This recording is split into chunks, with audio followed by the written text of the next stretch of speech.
Wa aman namimatu anapun utawi adu-adu iku fahya mongko utawi namimah iku naqlu kalamin nasi mindahe omongane menungso atau wong ba'dhum ing sebagiane kalamunas ila ba'dhihim maring sebagiane kalamunas ala jihadil ifsati ing atase arahe ngrusak hadza bainahuma sak teruse al azkarun nawawi halaman 299. Mengadu domba itu merupakan atau memindah atau merubah perkataannya orang, disampaikan orang lain yang tidak sesuai dan akhirnya menimbulkan fitnah. Ingat, biasanya ini disengaja biar menimbulkan kegaduhan.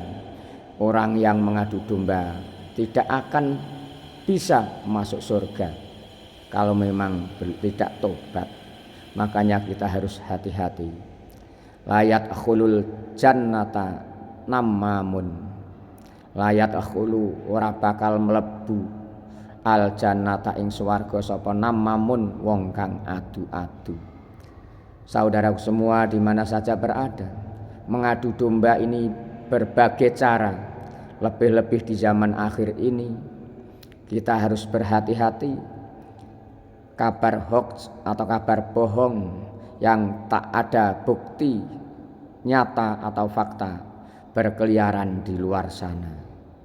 Maka perlu kita mengetahui mengadu domba atau adu-adu itu adalah berbagai cara, termasuk baik lewat perkataan, lewat tulisan, lewat orang lain atau perantara yang bisa menimbulkan tidak enak yang bersangkutan, menimbulkan kegaduhan, menimbulkan hal-hal yang tidak diinginkan, yang akhirnya bisa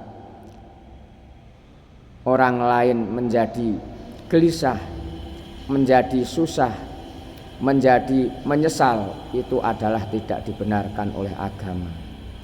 Maka dari itu, saudaraku semua di mana saja berada, kalau kita ada sesuatu maka klarifikasilah lebih awal, lebih dulu, tabayun atau mencari kebenarannya, biar kita tidak terjerumus dalam hal-hal yang tidak diinginkan.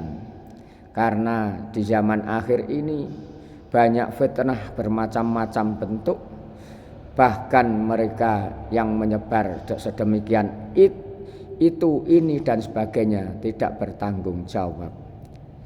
Lebih-lebih sekarang di era media sosial atau digital dan sebagainya. Yang lucu lagi, saudaraku semua di mana saja berada, tidak pernah bertemu, tidak pernah berjumpa, karena tahu nomornya entah dari mana, entah disadap dan sebagainya. Kadang-kadang minta bantuan, setelah bantuan itu kalau memang tidak diberi, memberikan ancaman dan sebagainya. Itu termasuk mengadu domba dan sebagainya. Misalkan dari si A, dari si B dan seterusnya. Kita di zaman sekarang kan banyak. Kadang-kadang mendapat ancaman yang isinya mendapat telepon pada orang lain, nomor yang tidak dikenal. Kadang memberikan ancaman kepada orang lain, kadang begini Pak, Bu, Mbak dan sebagainya, dengan kata-kata yang halus, dengan kata-kata yang sopan, tapi ternyata akhirnya akan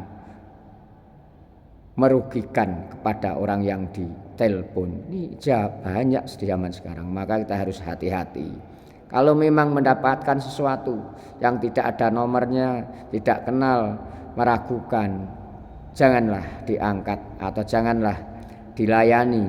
Biarlah mereka bergentayangan, mereka berkeliaran. Semoga yang mendapatkan petunjuk kepada Allah mereka-mereka yang selalu berbuat demikian itu. Semoga ditunjukkan ke jalan yang benar, ke jalan yang lurus.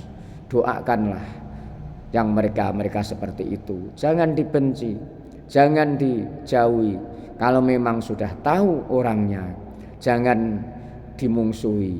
Tunjukkanlah kebaikan, berilah masukan, biar sadar, biar insaf, biar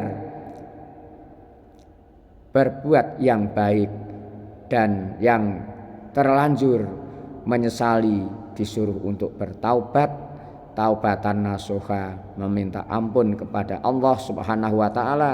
Dan kalau memang mengerti karena ini hablum minannas, maka harus meminta maaf kepada orang yang bersangkutan. Kalau hablum minannas, kalau hablum minallah mudah, istighfar cukup. Tapi kalau hablum minannas harus minta ampun kepada orang yang bersangkutan, orang yang dizalimi, biar besok di hari kiamat atau di hari akhirat besok tidak ketagihan. Karena orang di dunia kadang enggak merasa salah padahal salahnya banyak, dosanya banyak kepada si A si B, tidak mau minta maaf, akhirnya di hari pembalasan atau hisab amal ternyata menjadi bangkrut. Bangkrut dunia gak masalah, bangkrut dunia hanya sekedar harta kekayaan yang lenyap. Tapi kalau bangkrut atau muflis akhirat, kelihatannya asal mulanya banyak amal kebaikan atau pahala, karena mempunyai noda dan dosa pada orang lain dan tidak mau meminta maaf kepada yang bersangkutan di waktu di dunia, maka besok akan ditagih, akan dimintai pertanggungjawabannya di akhirat nanti. Demikian ini di zaman akhir banyak sekali. Maka kita harus berhati-hati